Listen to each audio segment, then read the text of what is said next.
Welcome, industrial players and corporate investors, on Malaysia's strategic tax reform. If you're operating or even just planning to invest in Malaysia's industrial sectors, well, the rules of the game are shifting right now. Today, we're going to transition your compliance mindset so you can master these new outcome-based incentives.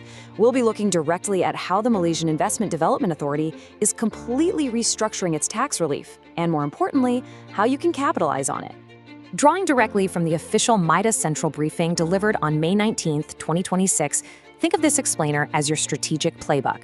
We're going to distill these newly announced frameworks down so you can begin future-proofing your corporate investments today.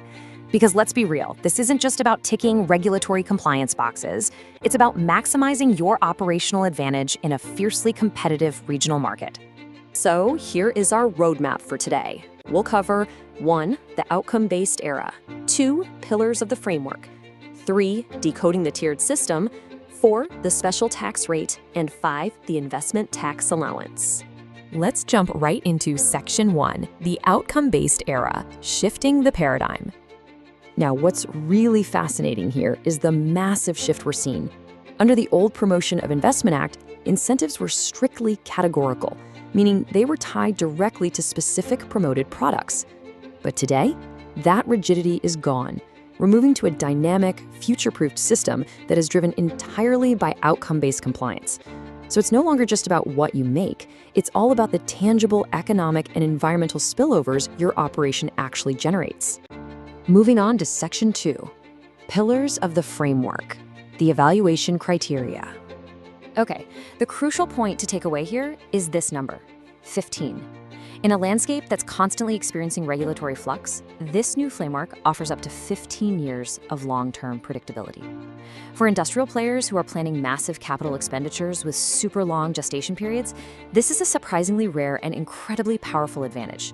It gives your corporate board the absolute confidence to deploy serious capital, knowing for sure that the incentive runway is long enough to yield a huge return.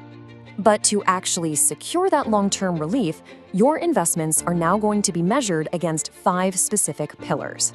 You have to deliver on local impact, meaning you'll face strict evaluation on your domestic linkages, local inputs, and Malaysian employment. You also have to demonstrate environmental resilience, ensuring your growth aligns seamlessly with Malaysia's climate commitments through sustainable practices. Basically, the incentives are performance-linked and demand strict outcome-based compliance. Ultimately, the national benefits have to be directly tied to your tax relief. No free rides anymore. All right, Section 3, Decoding the Tiered System, the gamification of incentives. I actually really like how they've structured this. Think of the performance-linked principle exactly like unlocking levels in a video game. The rule of thumb here is simple.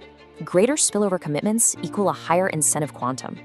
If your operation meets the baseline minimum conditions, you secure Tier 2, which grants you a solid base level of incentives. But if you push your operational strategy to hit the additional conditions, well, you level up and unlock the massive, highly lucrative rewards of Tier 1. Let's get into Section 4, Special Tax Rate, Operational Certainty. So, the STR is essentially a reduced corporate income tax rate on your taxable income for a specified period. Now, because we are firmly in this outcome-based era, this rate actually varies annually depending on whether you hit those minimum or additional conditions we just talked about. You also get the perk of carrying forward accumulated losses for 7 consecutive years. But listen, for business leaders, the absolute standout feature here is the lack of a clawback provision. This is huge. It provides unparalleled operational certainty. Even as your tax rate naturally fluctuates year to year based on your annual condition fulfillment, you literally don't have to worry about past savings being abruptly clawed back by the government if you happen to have a down year. And finally, Section 5, Investment Tax Allowance, Capital Expenditure Focus. Unlike the STR, which affects your corporate tax rate directly, the ITA is a capital expenditure-based incentive. It basically allows your company to offset a specific percentage of its qualifying capital expenditure, or QCE, against its statutory income. This allowance is granted on the capex you incur within a specified period. While your statutory income percentage itself remains unchanged, this becomes an incredibly powerful tool to offset the massive costs of things like building new facilities, procuring heavy machinery, or upgrading your digital infrastructure, provided, of course, that you meet the required outcomes. Let's demystify this claiming timeline, because it can look a bit complex at first glance. Take a 5-year window, say from August 2026 to July 2031. Notice how the government allows you to secure an initial claim in that first period, the first 3 years. If you meet the minimum conditions, you can claim 35%, which is exactly half of the Tier 2 reward. Then, as you move into the second period, you've got an operational choice to make. If you just continue to meet those minimum conditions, you unlock the remaining balance of Tier 2, bringing your total to a 70% CapEx offset. However, if your company stretches and successfully hits those additional conditions in that second period, boom, you upgrade to Tier 1, offsetting a full 100% of your qualifying capital expenditure. Which brings us to a critical question as we wrap up this explainer. Are your current operational and expansion strategies actually equipped to meet these rigorous spillover commitments? The days of getting automatic tax holidays based merely on the category of what you manufacture are completely over.